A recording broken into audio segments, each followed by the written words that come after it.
visited the family in Long Island, a very big deal. It's so dangerous. People don't realize the car, dark windows, pull over. He's a gentleman. Please pull over. Door opens. Guy comes out firing.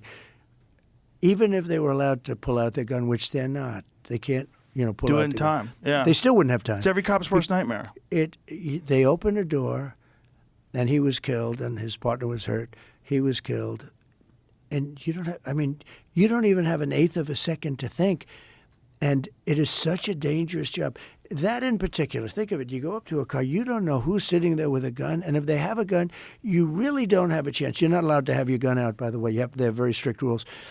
So, number one, but even if you could have your gun out, the door opens and bullets start firing out, and especially where they have the dark windows, where they have the darkened windows.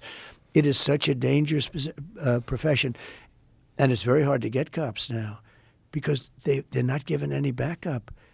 And you're right. They have like an eighth of a second to make a decision that's going to change their life. If they make the wrong decision, they're going to end up on the front page of every newspaper in the country, and they're going to lose their house and their pension and their job, and their wife is going to be gone, and everything's going to be gone. And here's another thing that people don't talk about. How many of them have PTSD? Probably most of them. Yeah, these guys are seeing people shot all the time. Yep.